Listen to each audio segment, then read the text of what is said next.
very good likelihood he won't remember who you are. Please welcome Bill Kolas, everybody! Woo!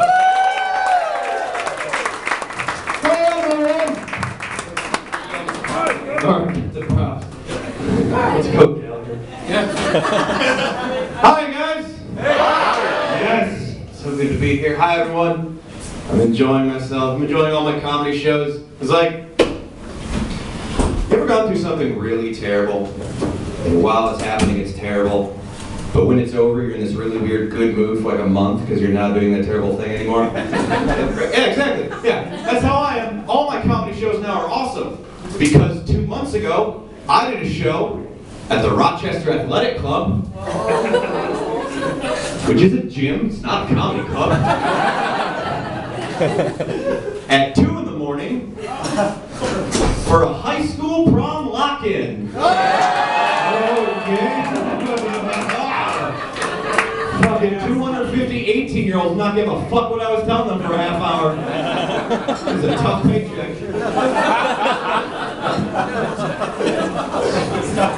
In fact, you guys can do me a favor, just to remind me this isn't high school prom lock-in. What I want you all to do, everyone in the crowd right now, is think in your head of your favorite swear word. You got it? You got it chambered? Because on the count of 3, I want you to all yell it out for me. Yes. Ready? 1, 2, 3. Word! Yes! So good to be telling jokes in front of adults who can buy their own drinks and probably don't live with their parents. Yeah, it is good. I heard someone get really excited when they knew where I was going with that. Like, oh, yes, sweet.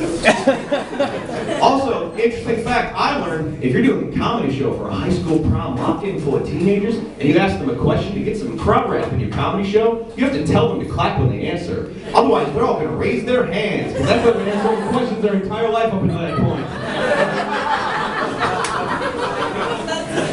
So I'm happy to be here. I'm happy to be anywhere, because a couple weeks ago, I was almost in a car crash. I was fine, nothing happened, but I was almost in a car crash on my way to an open mic, which is already kind of a bummer. You know, funerals for dying on your way to an open mic. You're not going to get 21 guns dying on your way to tell dick jokes on a Tuesday. But as I'm going through the green light I have, someone turns left in front of me. As I'm slamming on the brakes, the only thought that crosses my mind, maybe the last thought I'm ever going to have is, I can't afford this! It's a fucking bummer. Not anything important like, oh, I'm going to be crippled, we're all going to see my family again. Nope, just, I hate working overtime! You go to the pearly gates with your bank account on your heart, I think they send you to hell for that. Great. I was talking with a friend after gay marriage was legalized, and he was asking me if I had any family members who were bummed out that gay marriage has been legalized now. You know, assholes. Short answer, probably. Long answer, my dad's 80, so definitely. But here's something weird. Apparently after gay marriage has been legalized, I've become more prejudiced, but in a good way. Because I'm still so excited. It was a couple days after it happened. I walked out of my house, and there were 2 dudes walking on the sidewalk in front of my house. And I was this close to going, fuck yeah! But then I realized that they were just dudes, like they weren't holding hands or making out or anything. So apparently every time the country gets more progressive, I get stupider. Because that's not a thing I did before gay marriage was legalized. Yeah, you guys are confused, so am I. I'm the one thinking it. How do you think I feel? I was talking to a friend, it was Father's Day, and he was telling me how proud he was of his dad. Because his dad he was a man, he built himself up by his bare hands, like blood and sweat and all that stuff. He was telling me, when his dad was 8 years old, he would chop wood all day. He got a dime for each piece of wood he chopped. He made his money doing stuff like that. In fact, at one point, when his dad was 14, he drove a semi to Illinois by himself. And when he got there, a man gave him a $50 bill. He said it was the most money he'd ever seen in his life. And he's going on and on about how proud he is of his dad. He's the kind of man that made his country great. Pulled himself up by his bootstraps, made something of himself with his own bare hands. And I'm not going to dispute that story. His dad's clearly a badass. But you know it's good that kids don't have to do that kind of shit anymore, right? Like, if you're sad that there aren't any more 14-year-olds driving semis to Illinois, then you need a blanket and some hot soup because someone has hurt you. Show us on the dollar sign where capitalism touched you.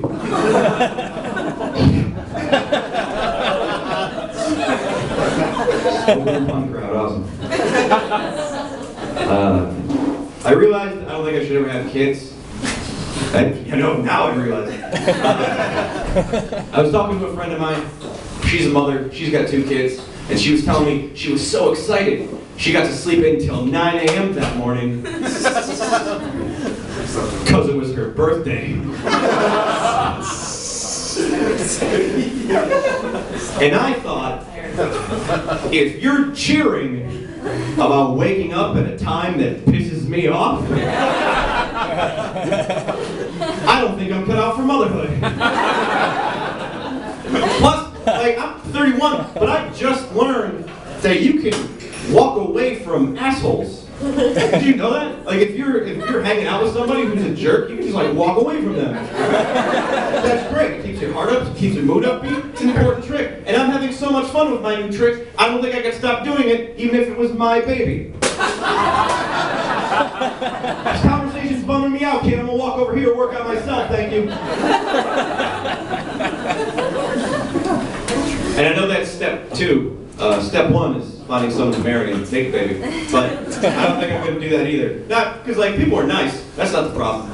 My problem is if I'm at my wedding and my family starts clinking their glasses to make me make out with my bride, I'm pretty sure I'd walk out of the church the first time. I hate that. That's creepy and gross. Don't make me do stuff. Ew. Make out with yourselves if you want hot, totally legal action. Leave me out of it.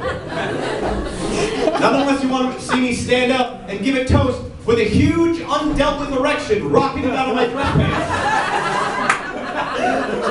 You've been forcing me to make out every 15 minutes for the last 4 hours with the hottest woman in the building. What did you think was going to happen, Grandma?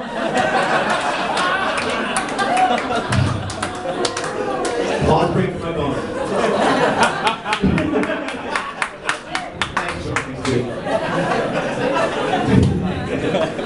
I've been at weddings where they do that shit so much, I think they're convinced if they just keep at it, they can make the 2 of them just fuck right there on the table and pop out a grandchild right now. Quick, we've been waiting this whole time. Cut the cord. We got a knife before we get to the cake. Let's do this.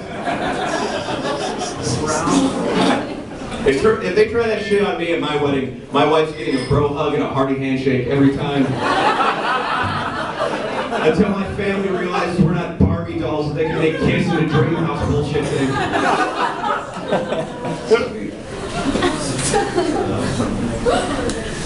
Last year, I forgot to get the tabs for my car. Bummer. I had to pay an $80 ticket. This year, I apparently didn't learn my lesson because I forgot to get my stickers again. And I had to ride the bus for a week and a half till they came to Miami. And after riding the bus for a week and a half, I've learned my lesson. Riding the bus is way worse than spending $80.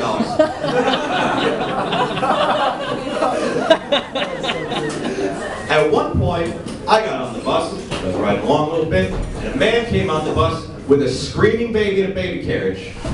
Oh, fuck, there's nothing we can do about this. Not my car, I can't do anything about that, I'm just gonna have to live with it. The guy got the baby to stop crying. He's a hero, that's amazing. You mean to tell me a stranger was embarrassed and considerate for other strangers' well-being on the bus? That's amazing. Nobody does that. Nobody's considerate for other people's discomfort on the bus. People on the bus rap out loud themselves while jerking off to the beat coming out of the ride. This man's a unicorn who grants wishes. He's a hero. This human experiment society thinks is going to work out. We're going to be just fine, you guys. Here's the one problem with what this guy did to get this baby to stop crying and start laughing. Oh, yeah. Because apparently, what this baby finds hilarious is really racist Asian noises. Oh yeah. And this dude is not Asian, and he's going full 9 yards, like yeah. And the baby's just yeah. I was freaked out too. But you know what? When he got that baby to stop crying, I wanted to high five him like he just defused a screaming poop bomb. Because I don't think this was a racist guy. I don't think that's what we were dealing with. Because it wasn't like he was my uncle and we were in an Asian restaurant and he kept referring to the waitress as ping pong no matter how many times we screamed at him to stop doing that shit. That's not what was going on. What I think I saw was a grown man with his back against the wall negotiating with an apparently racist eardrum terrorist in that baby carriage. He's got to do something. So I gave him a pass. I hope you guys will too. Fair enough. I went to a bar, and I went to the bathroom, and I went to the stall, and next to the toilet, they had a plunger, which I found disconcerting. Like, how bad do you think this is going to go that you're arming me for battle? Like, if there's a plunger next to the toilet, they're giving you a message between the lines, and that message is, this toilet fails over half the time, and we stopped caring about it months ago. It's your problem now. If a restaurant has a plunger next to the toilet, this is a restaurant accepting the 2-star review. It's like, yeah, that's what our food's gonna do. You fucking strap in, we don't care. The only way I could have been more nervous is if somebody met me at the front door of the bathroom with the plunger. The path ahead is fraught with peril, warrior. Take this, it's dangerous to go alone.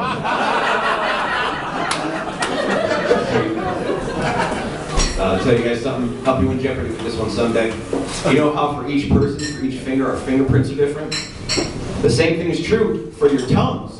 Everyone has different tongue prints, bumps and lines and cracks and valleys and stuff like that. You're right. That is gross. I can feel you pulling back on me. That's fair. Here's what's worse, is that I learned that fact when I was in 4th grade. And what I did with that information is I drew all my classmates' tongues in a notebook. And no one took that as a warning sign. I had 25 people in that notebook. I'm pretty sure I get the teacher too. That's creepy and gross. Luckily I got bored with it. I mean, that shit followed me into adulthood. Where's Phil? Oh, he's in the break room with Lisa getting samples for his little serial killer human trophy notebook. Just call me Buffalo Phil. I know. It's important to give me jokes with a shitty pun, because every time I do it adds a day to the end of my life. Because it steals a day of life from everyone in the audience. The groans of your life force. One last thing. This is awesome. I was watching a reality TV show, and they were following around some rednecks with TV cameras. Because why would you? Rednecks are magical people. They're the best for reasons such as this. They go fishing to eat for food, just like all God's people do.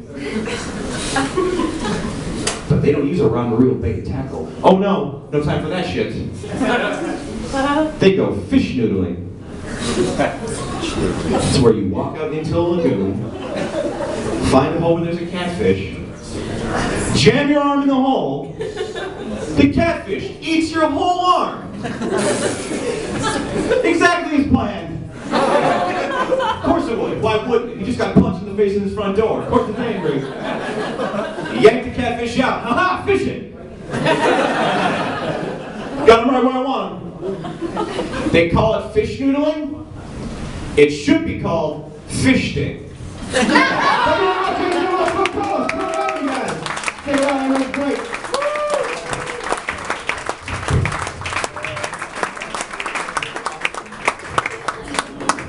I can't believe he had the nerve to end on a fish sting joke.